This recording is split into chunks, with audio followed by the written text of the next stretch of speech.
Still camera movement from our local winds. Let's talk about the top gusts of the day. 60 miles per hour for Douglas Pass. I didn't change that number because it just came down.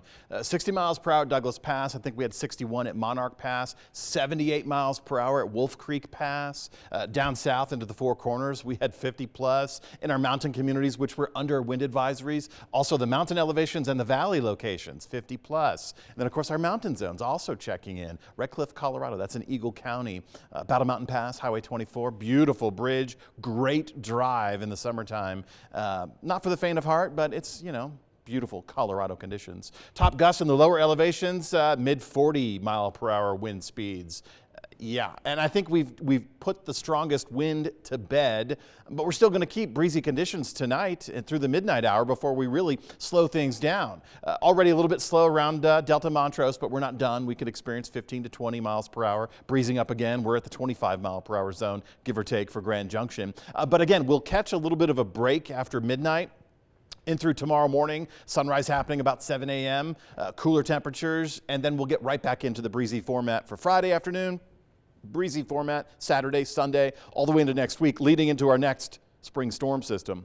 Current temperatures right now, a bit on the chilly side, and we still have moisture in the atmosphere, so we still have that potential to see more rain. And we do have rain on the radar. We could see a rain-snow mix continuing through the midnight hour, continuing again tomorrow morning. But by the time we get into the afternoon tomorrow, the valley locations should pretty much start to dry out. All the while, the mountain zones continue with some showers. Look at these high temperatures for the day today. Our cold front came through just before lunch.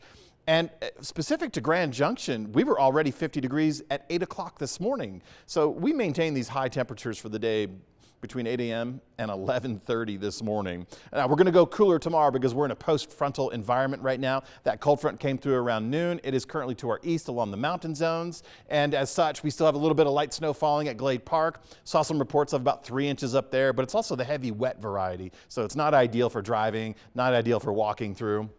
We'll still get these scattered bands moving through during the overnight hours tonight. There's not a lot of organization to these showers because we're on the backside of our storm system. And as we get into tomorrow, we'll get a northwest northerly flow. That'll help initiate a couple more rounds of very light rain showers, very light snow showers. But you can see from the 10 o'clock hour tonight through the midnight hour tonight and into tomorrow morning, we still have that potential. We still have that moisture available to us. We still have a good lifting mechanism for the mountain zones with the wind still pushing around. Into the afternoon hours, that northwest flow becomes a little more prominent, and that'll trigger off some snow showers. But again, I don't expect any accumulations for the valley locations. And as far as wind goes, well, we did have wind advisories for the Uncompahgre Valley, the I-70 corridor today.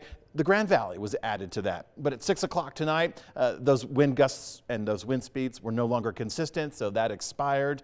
We will keep wind. Again, tomorrow we're talking about 20 to 30 mile per hour wind gusts, a little bit stronger in the mountain zones. Mountain zones are creating some problems.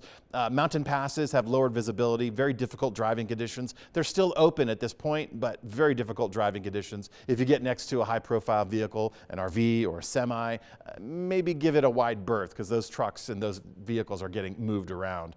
Snow will continue to fall during the overnight hours along the divide and in the northern zones. As far as accumulations go, on point for about 5 to 15 new inches of snow. So tomorrow's going to be a great powder day. This weekend's going to be a bluebird spring day. So make sure you bring your sunblock out if you go skiing this weekend on Saturday and Sunday. Winter weather advisory expires for the Grand Mesa tomorrow around noon, also for the San Juans, the central mountain zones.